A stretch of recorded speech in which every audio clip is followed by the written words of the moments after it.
Hello नमस्ते, welcome to authors talk by Trishna. Hindi उपन्यास बागी बलिया के एपिसोड्स को आगे बढ़ाते हुए आप सभी का स्वागत है। चलिए आइए सुनते हैं एपिसोड 10।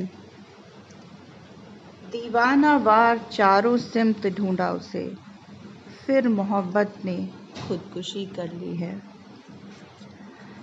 बिल्ली अमूमन बहुत शर्मीली और दब्बू होती है, मगर जब उसे कमरे में बंद कर दिया जाए और उसे भागने की जगह ना मिले तो वह सीधे साधे इंसान के गर्दन पर ही हमला करती है। ज्योति भी फिलहाल इसी स्थिति में थी। सुबह उठते ही उसने जब आंख खोली तो उसने अपने सामने माँ को देखा। उसने कोई हरकत नहीं की। उसे लगा कि वह अपने घर में ही है, मगर जैसे ही उसे रात की बात याद आई वह दूसरे ही आशंका से घिर गई। हड़बड़ाकर बैठ गई और फिर चिल्लाना शुरू कर दिया। उसे याद आया कि रात तो वह अनुपम के साथ थी, फिर सुबह अपने घर में कैसी है। बीच की कोई बात उसे याद नहीं थी। वह घर से तो लौटकर नहीं आने को निकली थी, मगर अब जब उसने खुद को घर पर ही पाया तो वह समझ गई कि सबको सब कुछ पता चल गया है और उसे किसी तरह अनुपम से छीनकर घर लाया गया है। उसे पता था कि उसकी गलती पकड़ी जा चुकी है और इन सब से ऊपर उसे यकीन था कि अनुपम को मार दिया गया है। जागते ही उसने सामने बैठे संजय को भी देखा, जो अब उसके जाग जाने पर उठकर खड़ा हो गया था। ज्योति, जिसने कभी संजय की आंखों में भी शायद ही देखा हो, आज उसके सामने खड़ी थी। हमको जाना है, ज्योति ने लगभग चीखते हुए कहा। कहाँ? संजय ने शांत चित्त से ही पूछा। उन्हीं के पास। जवाब फिर उसी ढिठाई से आया। किसके पास? संजय ने फिर उसी शांति से पूछा। आप जानते हैं, ज्योति ने कहा। नहीं जानते हैं, तुमने कभी बताया ही नहीं मुझे, संजय ने जवाब दिया। आप लोग मार दिए हैं ना उनको? ज्योति ने अपनी असली शंका अब जताई। किनको? संजय नाम सुनना चाहता था। अनुपम जी को। ज्योति ने पहली बार जिस मुंह से नाम लिया उसी मुंह पर, उसी होंठ पर माँ की थप्पड़ खाई। हरामजादी, लाज नइखे? बड़े भाई महतारी के आगे भैया होके में माँ के गुस्से में बदज़बानी। मगर बात अब उस स्थिति में थी जहाँ पिता भाई माँ से भी खुलकर ही कहना था। ज्योति अपनी बात रख रही थी। हमें बताया क्यों नहीं? संजय ने पूछा। कैसे बताते? क्या बताते? ज्योति एक बारगी चीखी। उसने आज पहली दफ़ा भाई की आंख में आंख डालकर देखा। कुछ क्षण आंखों से ही गुस्सा जताती रही और फिर कहा। 8वीं में एक लड़का कॉपी देने आया था, मार हम खाए। क्या गलती थी मेरी? 10वीं में मंदिर गए थे आप ही के साथ। घंटी बजाते समय एक लड़के का हाथ छू गया था गलती से, आप उसको पीटने लगे। हम जब कहे कि नहीं, गलती उसकी नहीं है, उल्टे हाथ से मारा वही मंदिर में आप ही। क्या बताएं, कैसे बताएं, कहिए। बात खत्म कर ज्योति सुबकने लगी। सवाल मेरा फिर वही है, बता सकती थी तुम, इतना तो विश्वास कर सकती थी ना। विश्वास था आप लोगों को? क्या किए थे हम, सिवा लड़की पैदा होने के? विज्ञान पढ़ना था हमको, दिन रात पढ़ के इलाहाबाद यूनिवर्सिटी की परीक्षा निकाले। आप लोग जाने दिए? नहीं ना। हम कहे कि बनारस में वसंत कन्या महाविद्यालय में ही पढ़ा दीजिए, वो तो लड़कियों का ही कॉलेज था, मगर वहाँ तक भी नहीं जाने दिए आप सब। कहे कि यहीं इम्तिहान पढ़ो, और इतिहास भी। क्यों? क्योंकि इतिहास के प्रोफेसर सुमित्रा चाचा हैं, घर की लड़की पर नज़र रख सकेंगे। नहीं पढ़ना था इतिहास हमको, चिल्लाकर रोते हुए ज्योति ने कहा। उतना शासन पर तो तुमने ये दिन दिखाया। ज्योति की माँ ने उसे कोसते हुए फिर एक थप्पड़ जड़ा, जिस पर संजय ने उन्हें न मारने का इशारा किया। इतना कुछ मन में रखी थी, आज बता रही हो, पहले ही बता देती, संजय ने लंबी सांस खींचकर कहा। पढ़ाई छुड़वा देते आप लोग मेरा, हम नहीं छोड़ना चाहते थे। किसको? उन्हीं को, ज्योति ने फिर तैश में कहा। एक थप्पड़ माँ का फिर होंठों पर पड़ा। हमको उनके पास जाना है, ज्योति ने कहा। चाची, इकरा के लेके गांव जा, संजय ने बहस बंद करते हुए कहा। आपने उनके साथ क्या किया है? मेरी बात कराइए। मेरा फ़ोन कहाँ है? कहकर ज्योति अपना फ़ोन आस पास ढूंढने लगी। माँ के तीसरे थप्पड़ के साथ साथ न जाने कितने थप्पड़ उसके मुंह पर पड़ गए। तुम्हें पता है तुम कहाँ और कैसे मिली हो? संजय ने दोनों हाथ छाती पर बांधते हुए पूछा। ज्योति ने कुछ नहीं कहा, मगर वह जानना ज़रूर चाहती थी। सवेरे वाली ट्रेन में बेहोश, संजय ने सांस छोड़ते हुए कहा। झूठ, साफ झूठ। आप उनको मार दिए हैं। और कहानी? आप मेरी बात कराइए उनसे। बोल, क्या नंबर है? संजय गुस्सा पीते हुए बोला। बबुआ जी एकर बात मत सुनी, ई कुलबोरन बहिल बिया, ज्योति की माँ ने माथा पीटते हुए कहा, जिसका ध्यान ना देकर संजय ने फिर पूछा। क्या नंबर है बताओ? 981113 ... ज्योति ने फौरन कहा। और मेरा नंबर? संजय ने तंज में कहा, जिसके जवाब में ज्योति ने कोई जवाब नहीं दिया। संजय ने कुछ देर उसे देखा और फिर फ़ोन लगाकर आगे कर दिया। ज्योति ने हड़बड़ी में फ़ोन लिया और इंतज़ार करने लगी। रिंग जाती रही, फ़ोन ना उठना था, ना उठा। लंबी एक रिंग के बाद फ़ोन कट गया। दोबारा जब ज्योति ने वही नंबर लगाया तब तक फ़ोन बंद किया जा चुका था। संजय तेज़ी से कमरे से निकलकर बैठक खाने में आ गया, जहाँ चिंतित पिता और चाचा सिर पकड़कर बैठे थे। इसे गांव ले जाइए, यहाँ रहेगी तो गांव में बात बननी शुरू हो जाएगी, संजय ने अपने चाचा से कहा। गांव भी नहीं, हम कहते हैं कि इसे लखनऊ भेज दीजिए, कुछ दिन के लिए बड़की के पास। वकील साहब ने ज्योति को अपनी बुआ के पास भेजने की बाबत कहा। नहीं, बांध कर चौपाए को रखा जा सकता है, दोपाए को नहीं। ये फिर कोशिश कर सकती है, इसलिए आँख से दूर नहीं कीजिए अभी। नादानी है, बचपना है, गांव पर ही रखिए, संजय ने अपने पिता और चाचा को समझाते हुए कहा। बचपना नहीं है ये, बदमाशी है ये। यही मोबाइल टीवी बिगाड़ रहा है सबको, वकील साहब ने भुनभुनाते हुए कहा। ज्योति के पिता की आंख में आंसू अटक अटक कर बह रहे थे। वे कुछ बोलने की स्थिति में नहीं थे।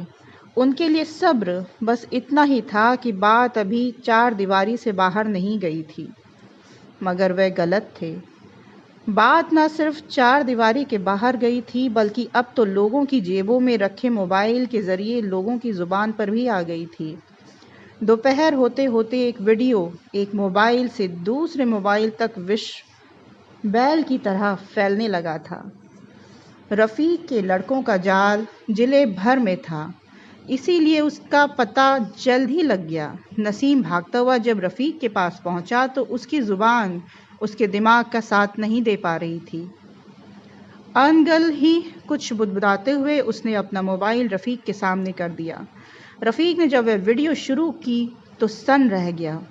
उसने फ़ौरन वीडियो बंद किया और मामला समझते ही उज़्मा को फ़ोन लगाया और सारी बात समझाते हुए उसे सीधे प्रोफेसर कॉलोनी आने को कहा।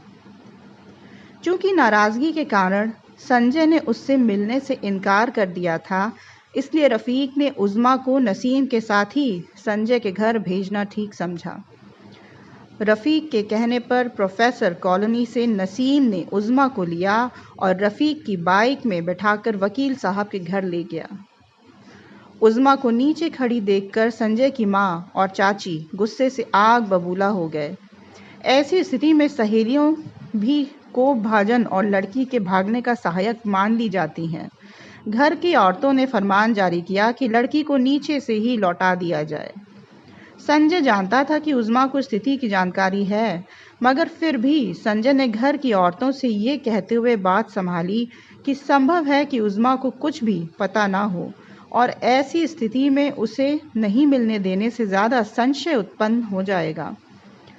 संभव है कि वह तबीयत की खराबी सुनकर ही आई हो, इसलिए बेहतर ये है कि उसे मिलने दिया जाए और बहाने से चाची वहीं बैठी रहें। ऐसा ही किया गया। उज़्मा आई। उज़्मा को देखकर ज्योति की थोड़ी हिम्मत मिली। उज़्मा ने पहले उसकी तबीयत की बाबत पूछा। ज्योति के बजाय चाची को ही जवाब देती पाकर उज़्मा समझ गई कि वह खुलकर ज्योति को वह बात नहीं बता पाएगी जो बताना निहायत ज़रूरी है। उसने धीमे से बिना आवाज़ का ये वीडियो चलाकर बिस्तरे पर रखा और उठते हुए चाची से कहा, चाची बाथरूम किधर है? चाची निश्चिंत होकर उज़्मा को लेकर बाथरूम की ओर चली। बिस्तर पर रखा हुआ वीडियो चलता रहा। ज्योति ने उसे उठाकर अपने घुटनों के बीच लिया। वीडियो उस वक्त का था जिस वक्त से उसे कुछ याद नहीं था। वीडियो में अनुपम के साथ कोई और भी था और दोनों के साथ थी ज्योति। उसके चेहरे पर आते भाव वीडियो में उतरते उसके वस्त्रों के साथ ही उतर रहे थे। उसने तब तक ही उस वीडियो को देखा जब तक उसका चेहरा भावविहीन नहीं हो गया। अब और सह पाना ज्योति के कमज़ोर शरीर के बस में नहीं था, न ही ये सब दोबारा देख पाने की शक्ति उसमें बाकी थी। ऐसा लगता था कि चेहरे तक खून पहुंचने वाली नस कहीं बीच में ही सूख गई है। जर्द चेहरे के साथ ही ज्योति दोबारा संज्ञा शून्य होकर एक ओर लुढ़क गई। जो वे पूरा देख नहीं पाई, अब पूरा शहर देख रहा था। मगर एक इंसान को ये पाप देखने से रोकना था, संजय को ये देखने से रोकना था, और रोकने के लिए ही रफ़ीक ने नसीम को उज़्मा के साथ भेजा था। वह खुद ही जाना चाहता था, मगर कल रात की घटना ने उसे अजाब में डाल दिया था। उसके किए गए कई फ़ोन भी संजय नहीं उठाए थे। इसी कारण उसने नसीम को संजय के घर विशेष हिदायत के साथ भेजा था। उसी हिदायत के साथ नसीम ने घर पहुंचते ही संजय से सीधी बात कही, भैया मोबाइल कहाँ है आपका? है, क्या हुआ? एक फ़ोन करना है रफ़ीक भैया को, मेरा स्विच ऑफ हो गया है। रफ़ीक का नाम सुनकर संजय चुप हो गया। उसने चुपचाप ही जेब से निकालकर मोबाइल नसीम को पकड़ा दिया। नसीम मोबाइल लेकर छत पर गया और मोबाइल ज़मीन पर गिराकर तोड़ दिया। थोड़ी ही देर बाद वह टूटा मोबाइल लिए नीचे आया और संजय के हाथ में मोबाइल रख दिया। गिर गया क्या? संजय ने हतप्रभ होकर मोबाइल देखते हुए कहा। नहीं भैया, फिर टूटा कैसे? टूटा नहीं भैया, तोड़ दिए। मतलब? संजय ने तैश में कहा। हम ज़्यादा पढ़े लिखे तो नहीं हैं भैया, और दिमाग भी ज़्यादा नहीं है, इसलिए सीधा कहेंगे। अनुपम नेता छोटकी का कोई वीडियो बना लिया है। वीडियो ठीक नहीं है, इसलिए आप अल्लाह के वास्ते कुछ दिन फ़ोन इस्तेमाल नहीं करेंगे। नसीम ने साफ मगर धीमी आवाज़ में ये बात संजय से ही कही, जिसे बस संजय ही सुन पाया। ये सुनते ही संजय आसपास के शोरगुल से मशरूम हो गया।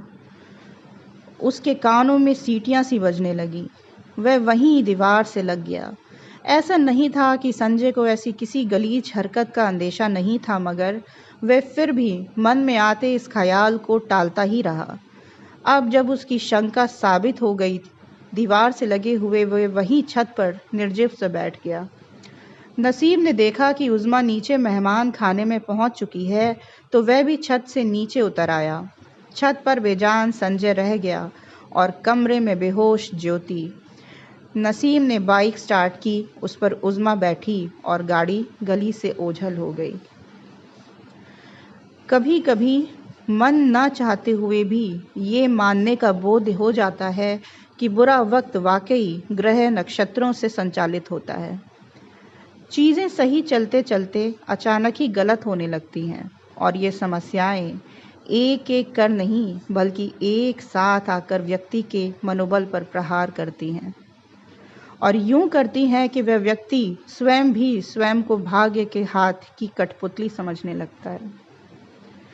समस्याएं मकड़ियों की तरह होती हैं। जब क्रुद्ध हो तो 8 दिशाओं से घेरती हैं और पहले 2 पांव से वार करती हैं। संजय और रफीक की समस्याओं का एक पांव खुल चुका था। एक और वे ज्योति को लेकर परेशान थे। संजय ने रफीक से एक तरफा बात भी बंद कर दी थी। दोनों को अपनी उस परेशानी से निकलने का रास्ता भी नहीं सूझ रहा था कि तभी समस्याओं के दूसरे पांव का वार हुआ। नसीम उज़्मा को लेकर गंगा घाट पर पहुंचा था, जहां से उज़्मा को आगे अपने घर के लिए रिक्शा लेनी थी। नसीम ने उज़्मा को बाइक से जब उतारा तो शाम का छुटपुटा गहरा गया था।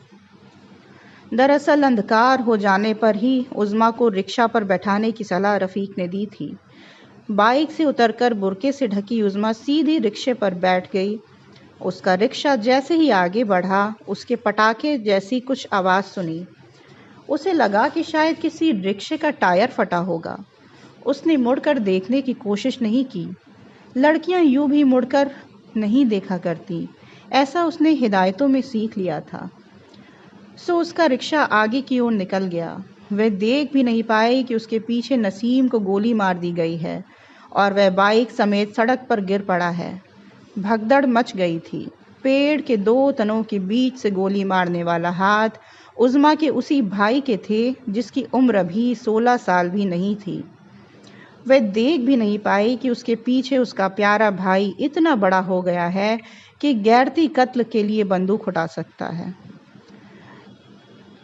इरादतन गैरती कत्ल, घर की इज्जत बचाने के लिए किया गया कत्ल। मगर उसके लिए तो रफ़ीक निशाना होना था, या फिर स्वयं उज़्मा ही। इरादा और निशाना रफ़ीक ही था। धोखा मोटरसाइकिल और धुंधली रात और बदकिस्मती के कारण हो गया।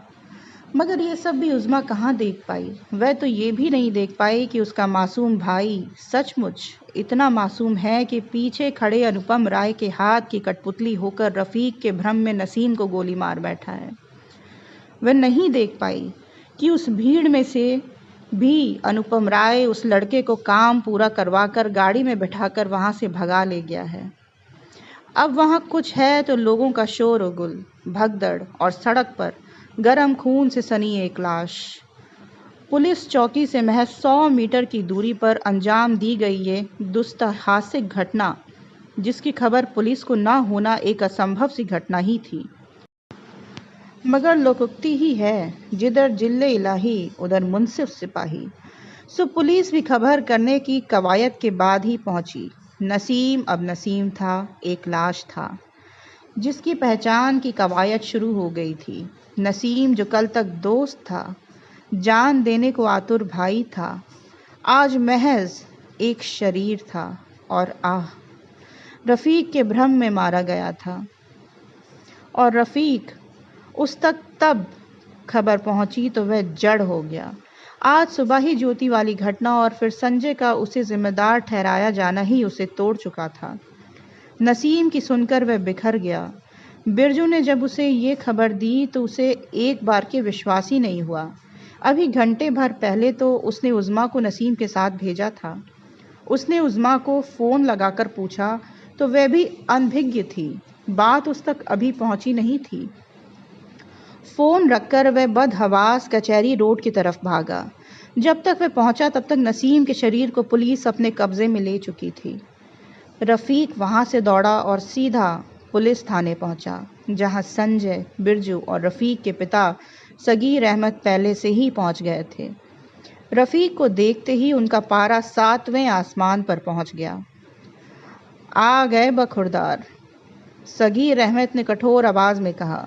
रफ़ीक ने कोई जवाब नहीं दिया। उन्होंने रफ़ीक से मुखातिब होते हुए बिरजू से कहा, इश्कबाजी से फुर्सत पा गए हों तो कोई इन्हें बता दे कि लड़के की मिट्टी कल राजपूत नेवरी कब्रिस्तान में है। लड़के को घर से चिराई घर तक तो पहुंचा ही चुके हैं, लेकिन अगर ज़रा सी भी शर्म बाकी हो तो कब्रिस्तान में अपनी मनहूसियत शाया करने ना आए। मरहूम को आखिरी वक्त सुकून से जाने दें। पिता की बात तो रफ़ीक को सुई की तरह चुभी हुई, मगर उससे ज़्यादा उससे संजय की उपेक्षा चुभी। उसने 1 मिनट तक लगभग संजय की आंखों में देखा। संजय की आंखें उससे अलग पुलिस की कार्रवाई पर टिकी रहीं। बिरजू ने ही अलग से जाकर रफ़ीक को सारी बातें बताईं।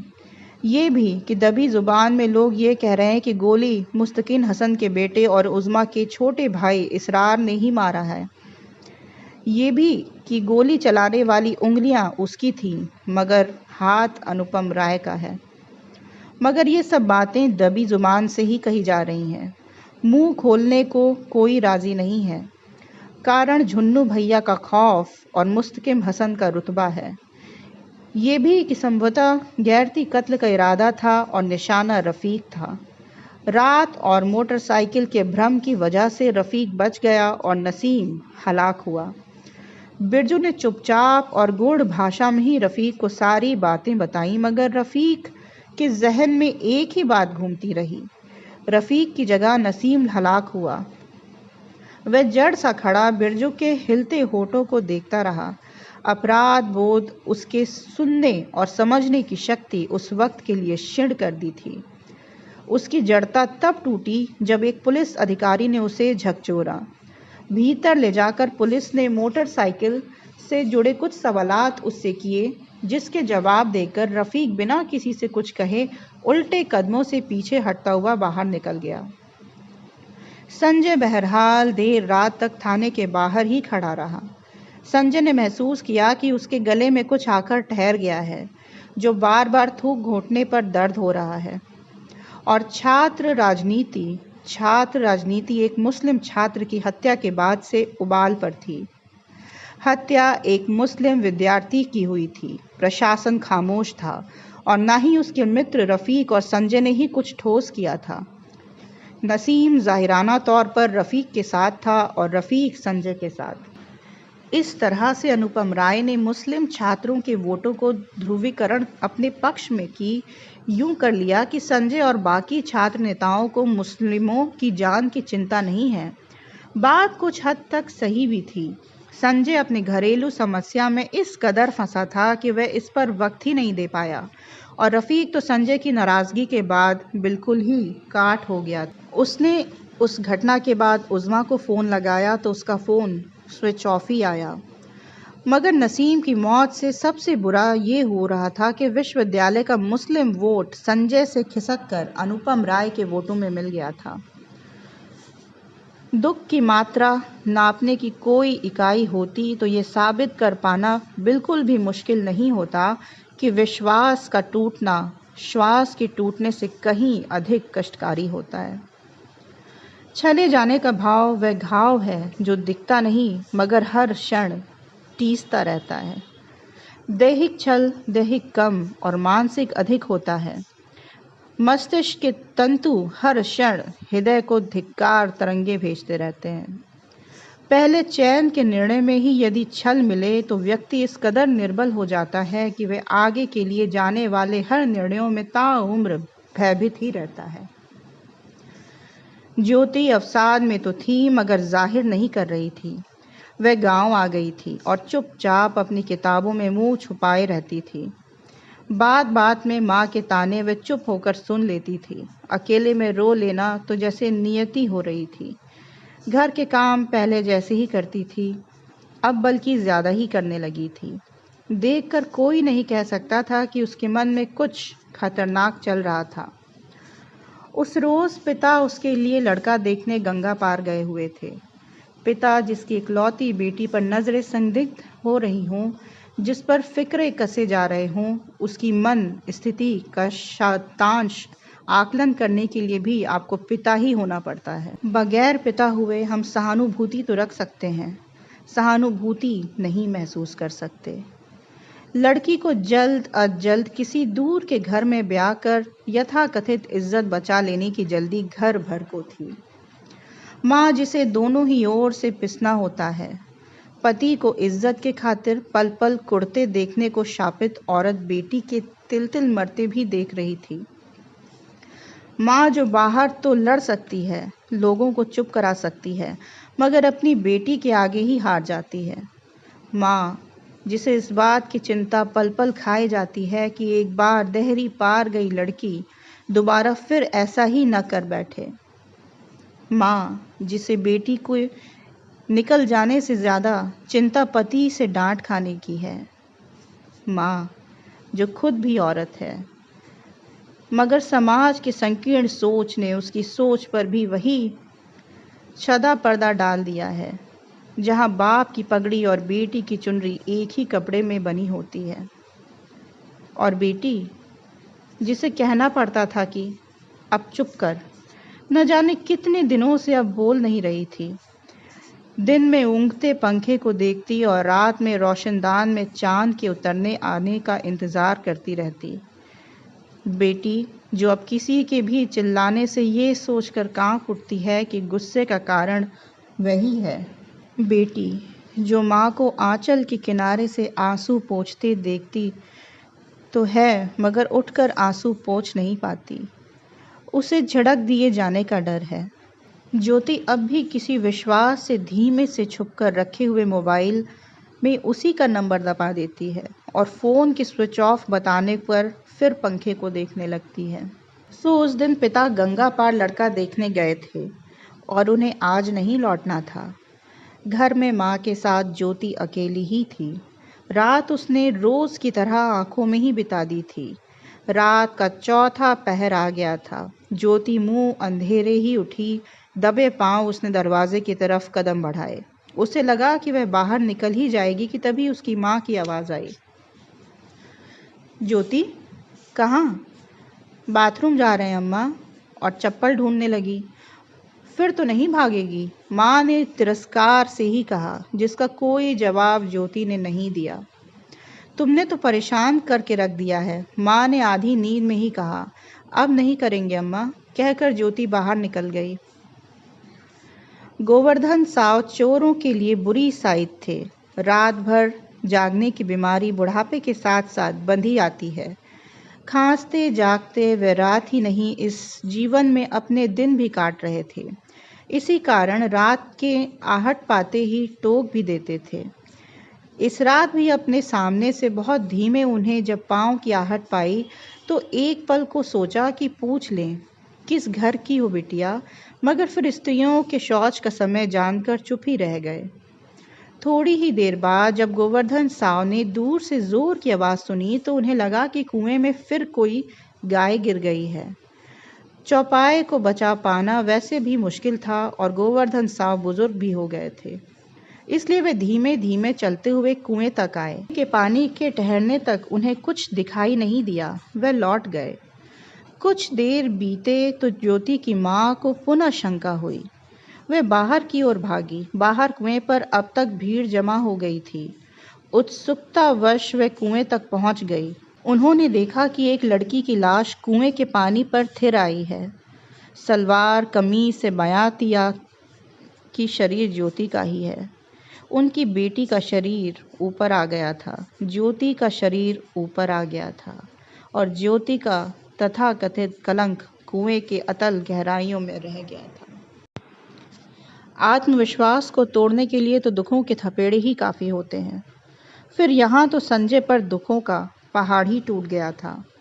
उसने जब ज्योति की आत्महत्या की खबर सुनी तो वह जड़ सा हो गया। आंसू उसकी गर्दन तक आकर फिर वापस छाती की ओर मुड़ गए। उसे पता था कि अभी समय घर के टूट चुके कुछ लोगों को संभालने का है। खुद के हिस्से का तो वो फिर कभी रो ही लेगा।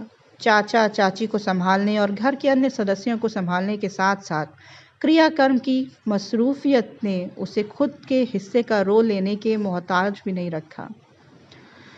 जवान बहन बेटी की आत्महत्या तो अकारण भी कई आंखों पर चढ़ने के सवाल और जुबान को गढ़ने के किस्से दे जाती हैं, और यहाँ तो फिर भी कारण था, ठोस कारण। सो ना आंखों को रोका जा सकता था और ना ही जुबान को टोका जा सकता था। ज्योति जा चुकी थी, कहानियाँ चल रही थीं।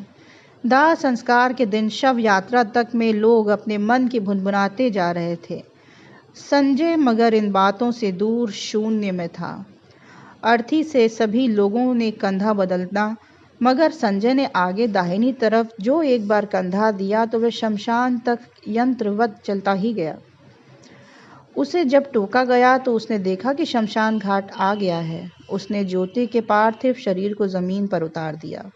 शरीर के जमीन पर उतरते ही ज्योति के पिता सुजान बाबू के सब्र का बांध टूट पड़ा। एक बार जब फूट कर रोए तो रेत, लकड़ियां, पेड़, खूंट सब नम हो गए। संजय मगर काश हृदय बना रहा। थोड़ी देर में जब सुजान बाबू वर्तमान में लौटे तो संस्कार की प्रक्रिया शुरू हुई। चंदन, घी, कपड़े, धूप, कपूर इत्यादि के इंतजाम के बाद संजय एक ओर खड़ा हो गया। उसने देखा कि रफीक के पिता सगीर चाचा भी आए हुए हैं और ढाढ़स बंधा रहे हैं। बीते 25 सालों में पहली बार उसने उनकी ओर से मुंह चुराना चाहा और दूसरी ओर घुमा गया। उसने देखा कि दूसरी ओर उससे सट कर ही बिरजू भी आ खड़ा हुआ है। मियाँ नहीं आए? संजय ने गंभीर आवाज में ही बिरजू से पूछा। नहीं भैया। क्यों? वैसे तो बहुत बहन बहन करते थे, संजय ने तंज में कहा। नहीं भैया, कहने लगे कि छोटकी को हंसते खिलखिलाते देखे हैं, धुआं होते नहीं देख पाएंगे। हाँ, फर्जी नौटंकी, संजय ने कुड़ते हुए ही कहा। वह अभी कुछ और कह पाता तब तक उसे इतिहास के प्रोफेसर सुमित्रा नंदन जी आते दिखे। समयानुकूल औपचारिक दुख व्यक्त करने के बाद उन्होंने संजय से कहा, कॉलेज आना प्रारंभ करो संजय। अब क्या कॉलेज सर? क्यों? बचा कुछ नहीं है महाविद्यालय में मेरे लिए। हालांकि ये वक्त इस चर्चा का नहीं है, इसलिए कोई चर्चा अभी नहीं करूँगा। शनिवार को कॉलेज आओ, कुछ बात करनी है और ज्योति का अधूरा कुछ प्रोजेक्ट वर्क पड़ा है मेरे पास, उसे फेंक दीजिएगा। संजय ने सिर झुकाए हुए ही रुखाई से कहा, तुम फेंक देना, ये पाप मुझसे ना हो पाएगा।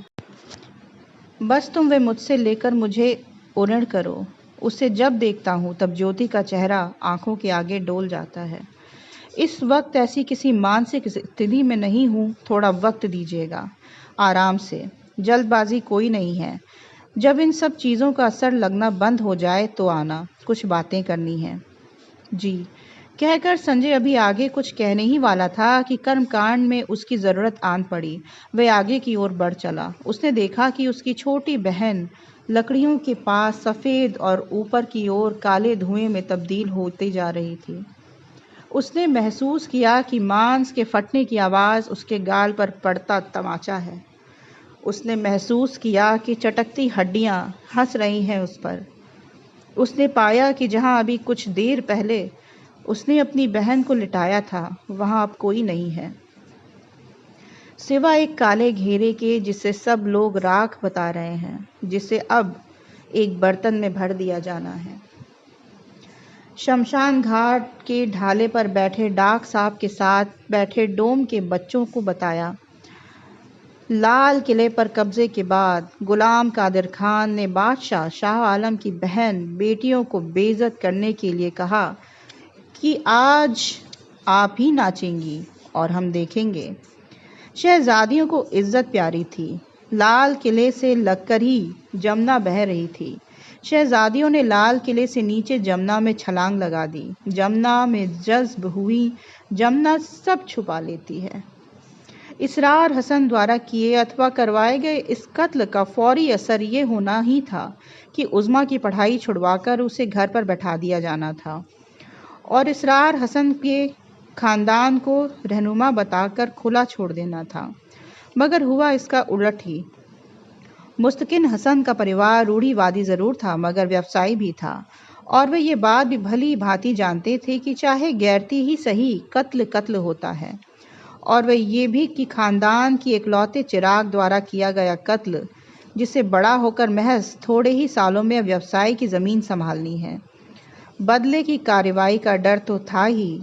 आखिर रफ़ीक का दोस्त ही नहीं मरा था, बल्कि एक छात्र नेता का सक्रिय साथी भी मरा था। सो किया ये गया कि इसरार को घर पर नज़रबंद रखा गया जब तक कि माहौल शांत ना हो जाए। उज़्मा से घर वालों का व्यवहार सामान्य रहा। उसके कॉलेज जाने पर बहरहाल कोई रोक नहीं लगाई गई।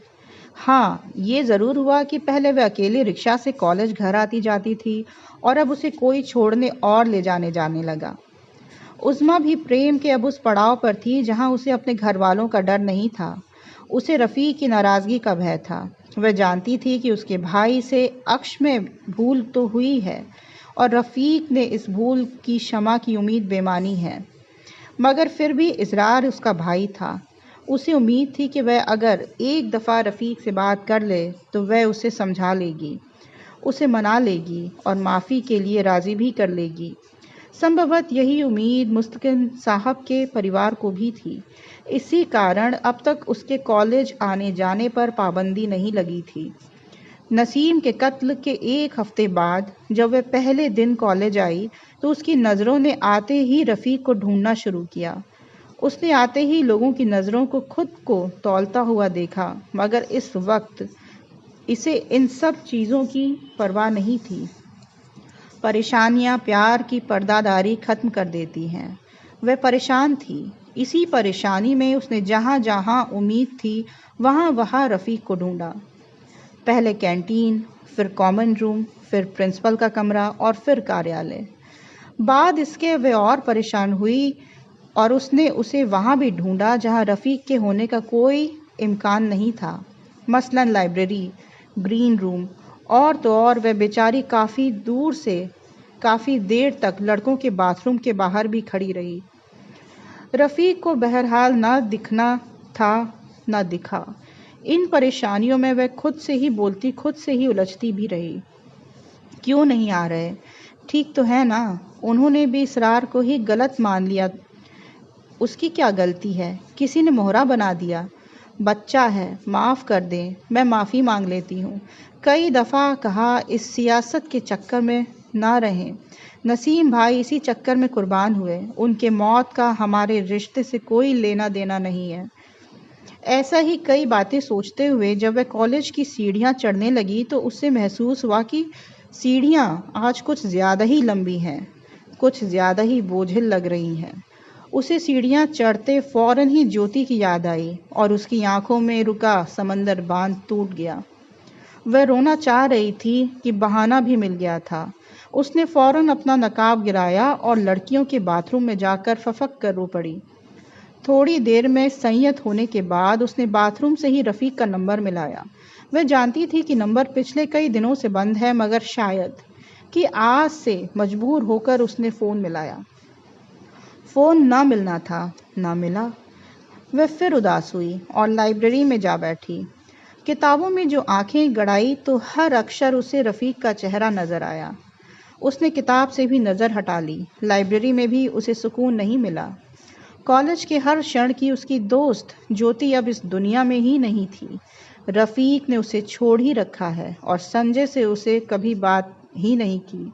सारी वर्जनाएं तोड़कर वह संजय से बात भी कर ले, मगर संजय भी तो दिखे। वे भी तो कॉलेज आना छोड़ ही चुके हैं। उसे लगा कि उसे भी कॉलेज आना छोड़ ही देना चाहिए। यही सब सोचकर वह उठी कि अचानक उसे बिरजू का ख्याल आया। उसे अपनी बेवकूफ़ी पर खींच भी आई कि उसने सबसे पहले ही बात करनी थी। उम्मीद की इस लौ के साथ वह जैसे ही लाइब्रेरी से बाहर निकली तो बिरजू लाइब्रेरी में घुसता हुआ दिखाई दिया। पहले तो उसे लगा कि बिरजू स्वयं ही कुछ कहना चाहेगा, मगर जब बिरजू ने उसे देखकर अनदेखा किया तो उज़्मा ने स्वयं ही टोका, सुनिए।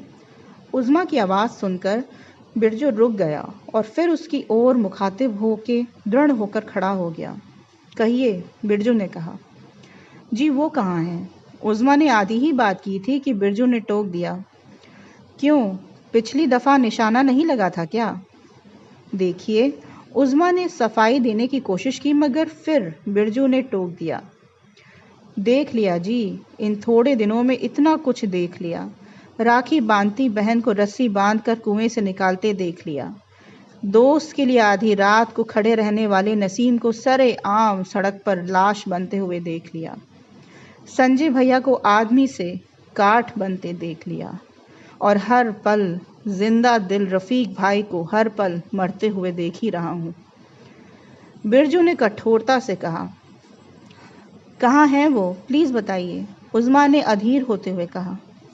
जहाँ भी हैं, आपको मिलने की मनाही है और विश्वास करें ये उनके ही शब्द हैं।